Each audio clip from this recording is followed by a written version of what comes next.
네, 뛰어난 통찰력과 감각을 지닌 시장 프로들과 함께 마감 앞두고 전략 세워보겠습니다. 두 프로 모셨습니다. 오늘 김종효 알파경제 이사, 이권희 하이투자증권 부장 두 분입니다. 어서 오세요. 안녕하십니까. 안녕하세요. 참 어제랑 다른 분위기로 이렇게 마감을 앞두고 있는데요. 두 프로들의 시선이 머문 곳으로 갑니다. 첫 번째 섹터 공개합니다. 첫 번째 이야기를 나누어 볼 섹터 의류주입니다. 경기 침체 그리고 재고 과잉 우려는 옛말. 이제 ODM, OEM주의 신고가 랠리가 이어지는 가운데 전체적으로 의류주의 상승 매기가 확산될 수 있을지 여쭤보겠습니다. 김종효 이사께서 골라주셨어요. 사실 오늘 오전에 상승 매기를 이어가는 쪽 하면 어제에 이어서 반도체 2차 전지였잖아요. 이쪽이 아니라 의류주를 보신 이유가 좀 궁금하더라고요. 네, 저도 원래 반도체주를 고르려고 했는데 네. 제가 늦게 고르는 바람에 빼앗기셨어요, 주제를. 네, 다른 선택을 해야 했는데 최근에 뭐 네. 워낙 좋은 종목들이 많다 보니까 네. 뒤늦게 랠리에 참여하는 것이 좀 부담스러운 부분이 있어서 그러면 뭐 최근에 오르고 있기는 하지만 여전히 좀 오를 자리가 남아있다라고 볼 수가 있겠고 그다음에 지금 구조적으로 돌아서는 쪽인지를 확인하는 것이 좋겠다라는 관점에서 섬유유복 업종을 골랐고요. 일단 핵심 포인트는 디스타킹에서 리스타킹으로 돌아섰다라는 게 핵심입니다. 뭐 쉽게 말씀드리면 재고를 줄이는 쪽에서 다시 재고를 늘리는 쪽으로 돌아섰다는 게 핵심 포인트인데요. 자, 왜 그러냐면 그동안 미국의 소비가 계속 좋았는데 갭이라든지 일부 그런 상품들에 대해서는 여전히 이제 판매가 잘 안 되는 모습, 반대로 이제 일부 기능성 상품들은 잘 팔리는 모습을 보여주면서 품목별로 좀 엇갈리는 모습이었어요. 네. 근데 재고가 이제 빠르게 줄어들면서 다시 이제 소비 심리가 올라오기 시작하니까 가을쯤을 기점으로 해서 다시 재고를 빠르게 쌓는 그런 모습으로 돌아설 개연성이 높다. 이 얘기와 함께 종목들이 움직이고 있는 것이고요.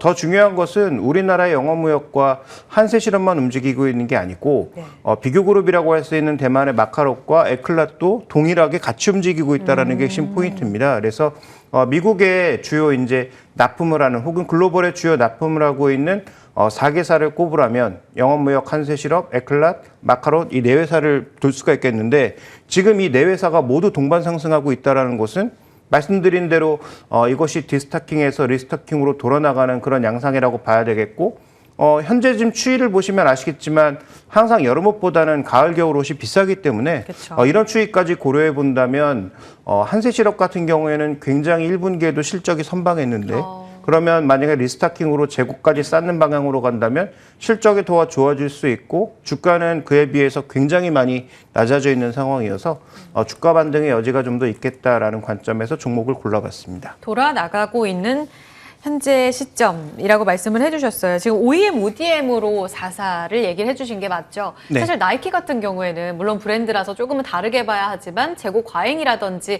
이런 내용 때문에 주가도 계속 밀리고 있는 게 사실이잖아요. 그러면 OEM, ODM 기준으로 봤을 때 공급망 병목에 따른 재고 문제는 완전히 해소가 된 건지 어떤 시그널들을 좀 주목하고 계실까요? 전체적으로는 해소가 완벽하게 됐다고는 어렵고요. 그다음에 나이키의 문제는 중국에서 애국 소비에 밀려서 안 팔리고 있다는 게 핵심이죠. 그런데 영어무역과 한세실업의 주요 판매처는 미국이죠. 네. 그래서 한세실업은 주로 뭐 갭이나 백화점 의류 이런 쪽에 납품을 했다면 그런 쪽의 저가 상품들이 그동안 판매가 잘 안 되고 재고가 쌓여서 상당수 어려움을 겪었는데 최근 들어서 뭐 갭도 조금 회복되는 모습을 보여주고 있고요. 영업무역은 주가가 언제 이랬나 싶을 정도로 계속 강했는데 이건 뭐 룰루레몬의 전반적인 효과 때문에 강했던 것이죠. 그래서 지금 우리나라의 전체적인 어떤 종목군의 흐름을 보면 중국에 기대고 있는 종목군들은 전체적으로 추이가 안 좋고 미국 쪽에 기대고 있는 쪽은 나름 괜찮았단 말이죠. 그래서 말씀해 주셨던 나이키나 뭐 아디다스 같이 중국 쪽의 성장에 기대서 왔던 브랜드들은 중국 쪽의 애국 소비에 밀려서 더 이상 잘 안 팔리는 재고 소진이 잘 안 된 부분이 있는 반면 미국 쪽은 어느 정도 재고 소진 이후에 추가적으로 기상 이변에 따라서 아마 여름은 굉장히 덥고 겨울은 또 굉장히 추울 가능성이 높아서 그런 측면에서 이제 실적 추이를 우리가 좀 고려해 봐야 되지 않나. 그래서 미국에서 저가 그 의류 같은 경우에는 거의 한세실업이 납품하고 있거든요. 그래서 한세실업의 사이트 가보시면 그 헤드라인 자체가 미국 사람 중에 2사람 중 1사람은 한세실업 옷을 입고 있다. 이게 이제 자신들의 그 카피입니다. 물론 자체 브랜드를 만들려고 했지만 성공할 가능성은 별로 없어 보이고요. 그래서 이 OEM 쪽에서 어떤 움직임을 계속 나타내고 있다라고 판단해 봐야 되기 때문에 저는 그동안 뭐 상대적으로 조금 약세가 있었던 이런 한세실업 쪽에 시장의 모멘텀이 몰리는 것이 아닌가 이렇게 봐야 될 것 같습니다. 그렇군요. 소비 쪽으로는 중국보다 확실히 미국 쪽에 지금 포커스가 맞춰지면서 화장품도 그렇고 의류도 그러하다라는 트렌드를 말씀해 주셨습니다. 브랜드력을 가진 종목보다는 확실히 OEM 쪽으로 수주가 급격하게 늘어나는 모습을 보여주고 있어요. 이건희 부장님도 이쪽 매력적으로 보시는지 한세실업 영업무역 이 두 종목이 사실상 최근 의류주를 하드 캐리하고 있잖아요. 네. 한세실업은 뭐 2분기에 보면 전년 대비로는 좀 감소하는 움직임? 물론 시장 기대치보단 잘할 거다 이런 이야기가 나오긴 하는데 전체적으로 3분기부터 폭발적인 실적 기대할 수 있는 건가요? 일단 지금 보면 사실은 이제 한세실업 같은 경우 이제 실적 추이를 한번 보실 필요가 있는데 네. 4분기에는 되게 안 좋았는데 작년에도 보면 3분기 때는 2분기, 3분기 넘어가면서 계속 실적이 올라가는 모습을 보이고 있고 그 말은 뭐냐면 결국에는 겨울옷에 대한 이제 수요가 많아지면 이제 단가가 올라간다고 보시면 되는데 사실 지금 OEM 기업들의 수주가 계속 증가세로 전환될 수 있냐라는 부분들은 미국의 소비에 따라서 달라질 수 있을 텐데 아직은 소비가 견조한 걸로 나오고 있죠. 그렇죠. 여전히. 예. 근데 이제 걱정하는 부분들은 여전히 이제 미국 사람들이 저축해놨던 돈들을 이제 거의 다 쓰기 시작했다. 뭐 이런 부분들 때문에 지금 뭐 걱정을 하시지만 사실은 미국은 지금 실업률이 사상 최하로 낮아지고 있습니다. 완전 그러니까 고용이고 뭐 계속. 거의 지금 뭐 사람이 되게 부족해서 코로나 국면에서 많은 분들이 돌아가시는 바람에 그리고 은퇴도 많이 하고 이러면서 사실은 이제 베이비붐 세대들이 은퇴하고 나면서 인력 자체가 이제 절대적으로 부족한 상황이 됐고 또 코로나 국면에 이제 뭐 멕시코라든지 이쪽에서 넘어왔던 중남미에서 이제 불법 체류자라든지 넘어오는 인원들도 사실은 좀 줄다 보니까 노동력 자체가 전반적으로 이제 줄어들었죠. 그래서 네. 화이트 칼라부터 먼저 잘리고 오히려 이제 블루 칼라들은 굉장히 부족한 그런 형태가 이뤄졌는데 그러면서 지금 아직은 뭐 소비 여력은 충분히 있다. 그래서 한세실업도 보면 아까 말씀하셨던 뭐 이런 갭이라든지 뭐 올드 네이비라든지 이제 누구나 알 수 있는 미국의 이제 브랜드들 이런 부분들을 여전히 판매하고 있기 때문에 그거에 대한 기대감이 여전히 살아 있다라고 보시면 되고요. 영업무역은 약간 좀 다르게 이제 주요 납품처 중에 하나가 이제 룰루레몬이 됐다라는 부분 아까 이제 이사님 말씀하셨기 네. 때문에 워낙 단가가 높은 제품이고 그러다 보면 자연스럽게 마진율 자체가 높아질 수밖에 없기 때문에 네. 지금 뭐 선풍적인 인기죠. 사실은 여자분들 중에 요가나 뭐 필라테스 하시는 분들 중에 이거 한두 벌 없으신 분 없으시니까 예, 우리나라도 그런데 미국은 더 하겠죠. 네, 이런 부분들 그쵸. 보면 예, 영업무역은 아마 이런 부분들 때문에 더 주목을 받고 있다라고 보시면 될 것 같습니다. 트렌드를 갖고 있는, 그러니까 트렌드에 따라서 브랜드도 좀 계속해서 바뀌는 것 같아요. 시장 트렌드에 따라서. 그러니까 정통 의류주 하면은 뭐 대표적인 종목들 여러 가지가 있겠지만 대현 같은 경우에는 거의 바닥권인데 네. 감성 코퍼레이션이 상반기에 굉장히 좋았잖아요. 이게 일본의 스노우피크 영향이다. 뭐 이렇게 이야기를 많이 하는데 이쪽으로의 접근은 어떻다고 보세요? 그러니까 대현 같은 경우 한참 좋았던 때는 중국인들이 와서 대현 브랜드를 굉장히 사줄 때. 좋아했습니다. 이제 그때가 이제 한참 좋았던 피크였고 예. 사실 그 뒤로 지금 뭐 대현이 하고 있는 브랜드들 이제 예. 저도 이렇게 가보면 손님이 별로 없습니다. 국내에서도 그러니까 지금 이제 여전히 그냥 평범한 의류업체가 돼버렸다라고 맞아요. 보시면 되고요. 오히려 지금 감성 코퍼레이션 같은 경우는 지금 캠핑 붐이죠. 저도 캠핑을 좀 다녀봤지만 가보면 이제 스노우피크 관련된 이제 소품들이라든지 캠핑 용품이 이제 주된 건데 이게 일본 브랜드인데 이거를 주로 이제 일본 회사에서 뭐 지분도 투자하고 예, 그러면서 이제 이거 브랜드를 사용할 수 있는 권리를 줬죠. 굉장히 잘 팔립니다. 그래서 예쁘더라고요. 예, 그래서 지금 보면 회사 이름도 잘 지은 것 같습니다. 감성에 잘 맞게. 그래서 스노우피크 보면 작은 소품도 굉장히 비싸게 받습니다. 그래서 비싸요, 맞아요. 예, 그래서 지금 뭐 텐트도 스노우피크는 비싸죠. 이런 부분들 때문에 여전히 이제 그게 이제 선반영된 게 아니라 이제 후반영된 거죠. 이제 그러면서 이제 주가는 계속 올라오고 있는 중인데 지금 뭐 한동안 캠핑 예약하려면은 사실은 예약하기 힘들 정도로 그랬었죠. 지금 이제 더워지면 조금 좀 덜해지긴 하는데 예, 예.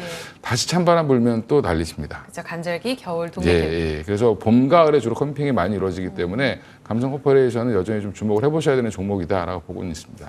알겠습니다. 일본 거를 우리가 이제 판권을 사온 거죠. 그래서 네, 대만 맞습니다. 쪽으로까지 진출 가능성도 있다고 하는데 여전히 매력적으로 볼 수 있다. 하반기 이제 본격적으로 겨울옷이 가장 또 마진이 높기 때문에 이 부분을 기대해보자라는 말씀을 해주시지 않았습니까? 그럼 지금부터 모아가야 된다는 전략이에요? 아니면 신고가로 더 쏠려가야 된다는 전략이에요? 네, 일단 영업무역이 주도주의이긴 하지만 전 뭐 개인적으로 이렇게 선도에서 먼저 올라가는 종목도 좋은데 비싼 거 잘 안 잡으시잖아요. 네, 그죠? 그 신규 매수의 관점에서 봤을 때 먼저 오른 종목을 잡으면 그만큼 마이너스 시켜서 봐야 되는 거잖아요. 그래서 저는 이 OEM, ODM 업체 중에서는 한세 실업을 선호하고, 그다음에 오늘 탑픽으로 말씀드릴 종목은 뜬금없이 아까 이제 중국 때문에 여러 종목군들이 굉장히 힘들어하고 있다라고 말씀드렸지만 FNF를 말씀드리려고 합니다. 오, 어떤 포인트예요? FNF를 보는 이유는 최근에 주가가 급락했는데 그 하락이 정당한가에 대한 논의를 좀 하고 싶기 때문인데요. 물론 우리가 중국과의 관계가 더 멀어지고 중국의 애국 소비가 더 확대돼서 뭐 디스커버리나 아니면 MLB 같은 그런 브랜드들을 전부 쫓아낸다면 뭐 그때는 지금보다 더 내려가야 되겠죠. 근데 저는 뭐 한중 관계가 그렇게 극단적으로 흘러갈 거냐에 대해서는 그렇게 생각하지 않고요. 그다음에 지금 아까 언급드렸던 대로 나이키나 일부 브랜드들은 중국의 애국 소비 때문에 밀려나고 있다는 거죠. 예. 그런데 MLB가 지금 그렇게 과연 떨어지고 있나? 그렇지 않습니다. 지금 YOY로 봤을 때 온라인 판매량, 그다음에 주문량 이런 것들이 그렇게 크게 떨어지지 않았거든요. 오히려 우리나라에서 최근 MLB 같은 브랜드들의 탄력이 떨어졌고 디스커버리도 예전만큼의 영향력이 없죠. 그래서 국내에서의 전반적인 둔화는 나타나고 있으나 중국 쪽에서는 그렇게 뚜렷한 둔화는 없는 상황이고요. 자, 오히려 지금 계절적으로 봤을 때 10월 이후에 네. 항상 MLB도 겨울에 튀었다는 거죠. 그러니까 그런 측면에서 봤을 때 보면 계절적으로는 하반기에 좀 실적이 좋아질 부분이 있다라고 봐야 될 것 같고요. 지금 이제 FNF가 신규 브랜드 2개를 하반기에 런칭합니다. 네. 물론 그게 잘 된지 안 된지는 뭐 지금 우리가 알 수는 없지만 그렇죠. 신규 브랜드가 런칭을 해서 뭔가 영역을 넓혀 나간다고 하는 것은 광고 선전비의 부담도 있지만 저는 추가 매출의 증가 부분에서 긍정적인 측면이 있다. 그리고 지역적으로도 동남아 진출을 꾀하고 있는 부분이기 때문에 그런 측면의 움직임들을 좀 볼 필요가 있다는 거죠. 뭐 최근에 뭐 보고서 내용을 보시면 뭐 엔터 쪽 얘기도 나오고 있습니다만 그건 저는 뭐 플러스 알파라고 보고 있기 때문에 엔터 쪽은 뭐 마이너스만 안 된다면 뭐 플러스 알파로 보고 그러면 현재의 주가 하락이 조금 과도하지 않았나. 중국의 전반적인 위험을 염두에 둔 굉장히 공격적인 밸류 하향이 있지 않았나라고 판단하고 있기 때문에 지금 현재 뭐 PER 10배 아래 수준까지 떨어진 상황입니다. 네. 그러면 과거 좋았을 때는 PER 20배를 받았던 종목이거든요. 많이 할인 요소를 적용한다고 하더라도 저는 뭐 PER 한 10배 정도를 적용했을 때 추정 실적을 플러스 마이너스 하면 14만 원 정도로 볼 수 있기 때문에 저는 뭐 그 정도까지의 반등 여력은 충분히 있지 않나라고 봐야 될 것 같습니다. 의류주 그러면은 OEM, ODM 아니라 브랜드력 갖고 있는 쪽으로 업종 펄을 적용해야 돼요? 그렇게 적용하면 더 높게 봐야 되겠죠. 다만 이 중국이라는 요소가 있고 네. 그다음에 여러 가지 최근의 주가 하락도 뭐 나름대로의 논리적인 이유가 있기 때문에 저는 그래서 전체적인 밸류를 오히려 하향한다는 거죠. 네. 만약에 뭐 말씀하신 브랜드력이 있는 종목으로 봤다면 최소한 15배 이상으로 올려야 되겠죠. 그래서 네, 네. 최근에 뭐 증권사들 리포트에서는 공격적으로 거의 뭐 20만 원 가까운 주가도 제시를 하고 있습니다만 맞아요. 네. 저는 뭐 그렇게까지 보기에는 아직은 무리수가 있다. 다만 우리가 여러 가지 악재를 고려한다고 하더라도 실적이 비교적 견조하다면 뭐 PR 10배 정도는 충분히 받을 수 있는 시가총액 상위 종목이다라고 봐야 될 것 같습니다. 최근에 2분기 수익성에 대한 우려로 급락을 했습니다. 19만 원, 20만 원까지 목표가 낮춰 잡았는데요. 지금 과연 이 가격대가 정당한가? 여기에 대해서 의문을 제시해 주시면서 지금 가격대 좀 과하게 밀렸다. 14만 원까지 반등 말씀해 주셨습니다. FNF 탑픽 전략까지 들어봤고요. 두 번째로 넘어가겠습니다. 두 번째 프로의 시선이 머문 섹터입니다. HBM 오늘 여러 차례 이야기가 또 워낙 많이 나오죠. 최근에 반도체 업계의 희망입니다. AI 필수제인 이 HBM 고공행진하는 이 관련 종목들의 움직임에서 여전히 기회로 봐도 될지 이건희 부장님이 답을 해주실 것 같아요. 이쪽은 최근 워낙 핫하죠. 네, 뭐 안 오른 종목이 있어서 보면 또 올라가고. 네, 지금 보면 다 고가권에 있습니다. 오늘 뭐 덕산 하이메탈까지 한번 이제 불을 뿜는 모습을 보였는데 네.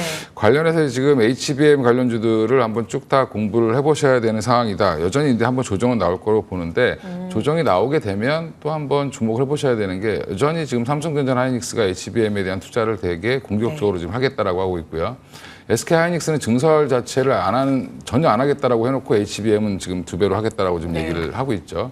그 이제 고객사의 요청인데 결국에 엔비디아가 지금 굉장히 TSMC에다 물건을 맡기려고 하는데도 불구하고 그게 캐파가 안 돼서 삼성전자까지 지금 맡긴다고 지금 얘기가 나오고 있죠. 네. 물론 이제 삼성전자가 2D 패키징을 얼마나 잘할 수 2.5D 이제 패키징을 얼마나 잘할 수 있느냐가 이제 또 하나의 숙제이긴 하지만 관련해서 이제 이런 부분들은 향후에 그럼 삼성전자까지 훈풍이 더 불 걸로 예상을 하고 있고 지금 뭐 DDR5니 뭐 지금 뭐 그다음에 HBM이 관심 굉장히 많으실 텐데 현재는 지금 하이닉스가 삼성전자보다 먼저 좀 치고 나가는 모습을 보여주고 있습니다. 삼성전자가 그럼 가만히 있겠냐? 그럼 결국엔 투자를 확대하면서 따라 붙겠죠. 이러니까 서로 경쟁을 하는 과정에서 관련된 뭐 장비라든지 소재 관련된 종목들은 여전히 삼성전자나 하이닉스보다 오히려 더 퍼포먼스가 좋을 수 있다라는 부분에서는 지금도 주가는 많이 올랐지만 종목들 좀 공부하셨다가 또 눌림목에서 다시 한번 좀 접근해 보셔도 괜찮을 것 같습니다. 이게 반도체 업황도 전체 지금 돌아서고 있는 그런 분위기 아닙니까? 그렇습니다. 다 연결고리가 있잖아요. AI 반도체와 관련해서 이 고대역 메모리인 HBM의 수요가 확대되고 그것이 반도체 업황이 돌아서고 있는 이 시점에서 한 차례 더 트리거가 될 수 있다. 이런 해석들도 있는데 확실히 그런 빅사이클이 다가오게 되면 사이클의 이런 주기도 점점 길어질 수 있을지 정말 강한 성장 동력으로 읽고 계세요? 그러니까 예전에 한번 데이터 센터의 급증으로 인해서 한번 그 반도체가 수요가 폭증한 적이 한번 있었습니다. 가격이.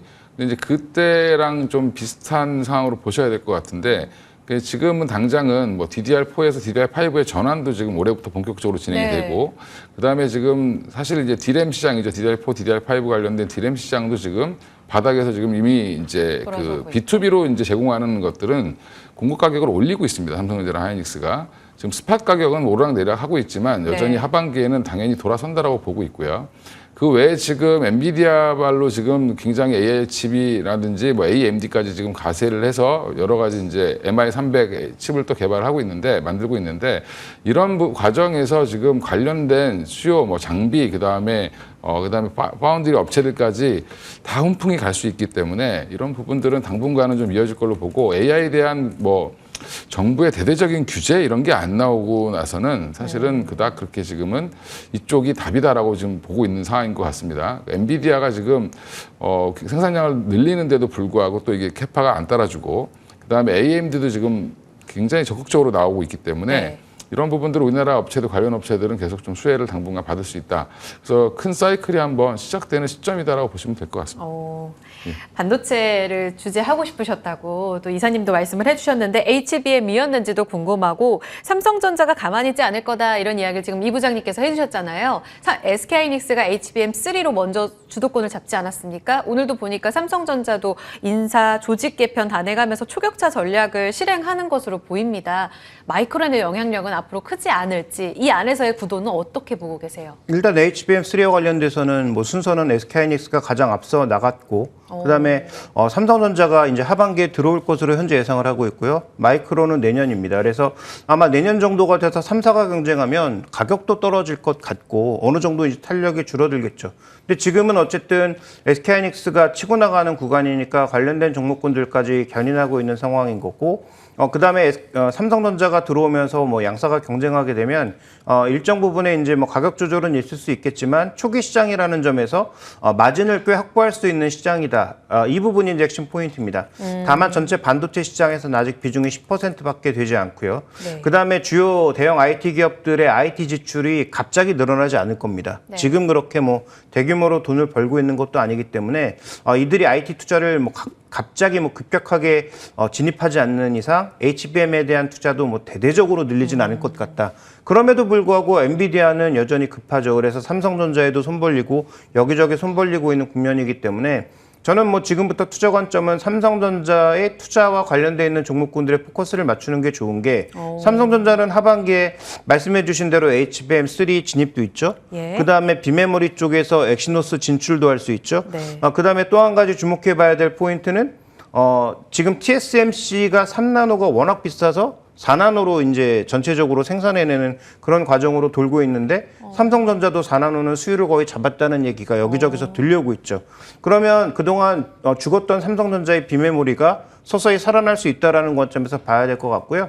그러면 삼성전자 뭐 텍사스 공장이라든지 테일러 공장 이런 것들도 이제 투자를 재개할 수 있거든요. 네. 그래서 최근에 이제 뜬금없이 움직이고 있는 종목이 신성ENG라든지 이런 그 클린룸 관련 종목군들이 어떻게 보면 투자 초반에 가장 먼저 움직여야 되는 종목이죠. 네. 땅 고르고 나서 가장 먼저 올라가야 될 것이 건물, 그 다음에는 이런 클린룸 같은 시설들이 들어가야 그 안에 이제 장비들이 들어가게 되거든요. 네. 그래서 현재 뭐 이런 종목군들이 움직이고 있다라는 관점에서 뭐 성도 ENG, 한양 ENG 이렇게 반도체 엔지니어링과 관련되어 있는 종목군들이 최근에 좀 거래도 붙고 같이 움직이고 있으니까 KN솔까지 한번 묶어서 살펴보시는 것도 하나의 이제 투자의 포인트가 될 것 같습니다. 소부장단 안에서는 DDR5도 최근 너무 강하게 올라가고 후공정도 너무 강하잖아요. 근데 최근에 차선으로 움직이고 있는 신성 ENG라든지 장비 쪽으로 특히 삼성 쪽으로 연결되어 있는 쪽이 그 다음 순환매 타자가 될 거다.